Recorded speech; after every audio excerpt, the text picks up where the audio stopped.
Yeah, hey y'all. So I hope you all enjoyed that cool intro as always. And so there's rumored to be an iPhone SE 2 that will come out in Q1 2020. And today I'm going to talk about what I would change about the iPhone SE 2, which I would actually call. So first of all, I would call it the iPhone XS SE.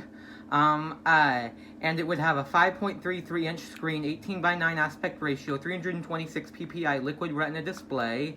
So the same screen size and resolution as what I said I would do for the iPod Touch 7th generation, except it would have a liquid retina display instead of an IPS LCD display. And actually, and so I know that the iPhone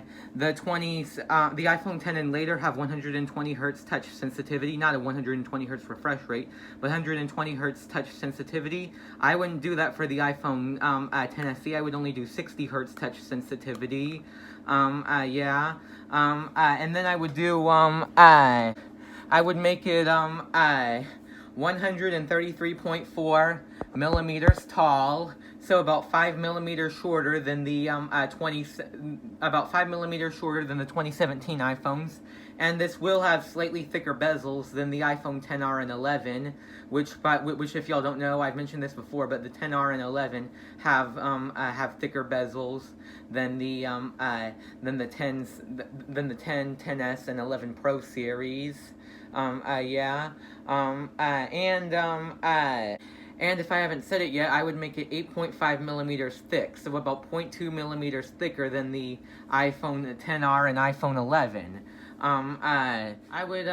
So for the camera, I would do a 12 megapixel rear camera with an f1.8 aperture, a quad LED flash with slow sync, so basically all the stuff that the iPhone 7 and iPhone 8 series had, and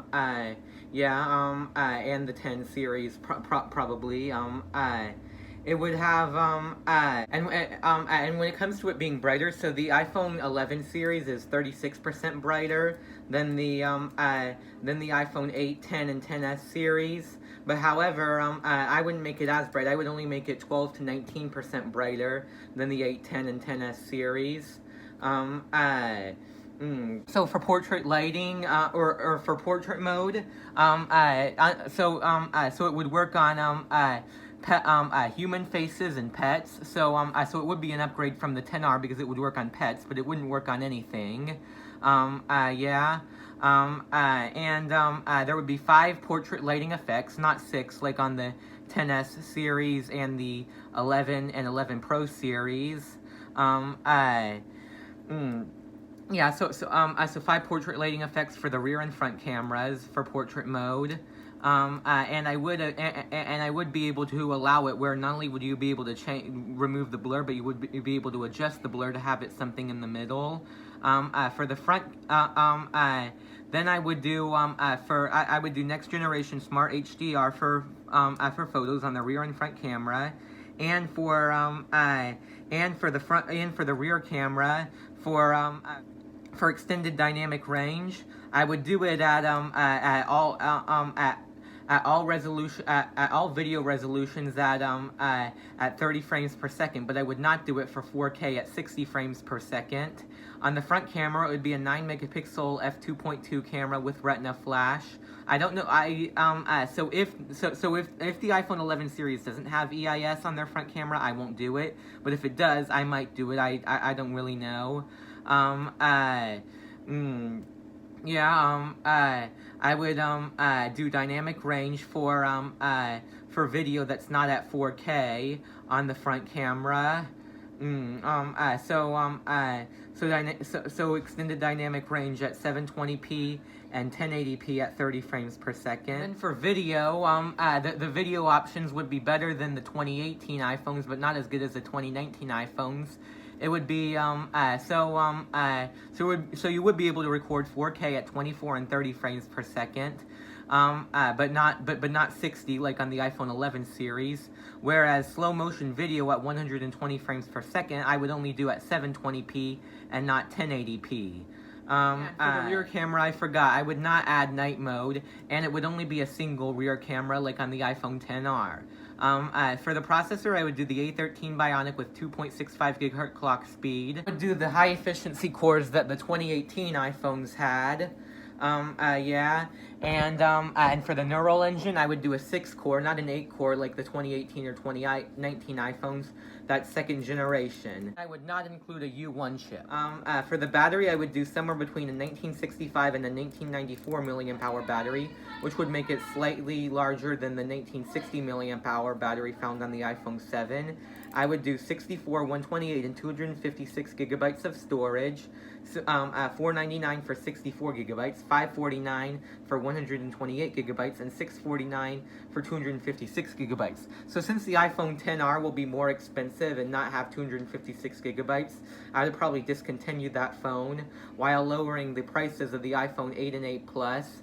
I would probably lower the price of the price of the iPhone 8 to $349, $399 for 64 and 128 respectively, whereas the iPhone 8 Plus would be $449 and $499 for 64 and 128 respectively.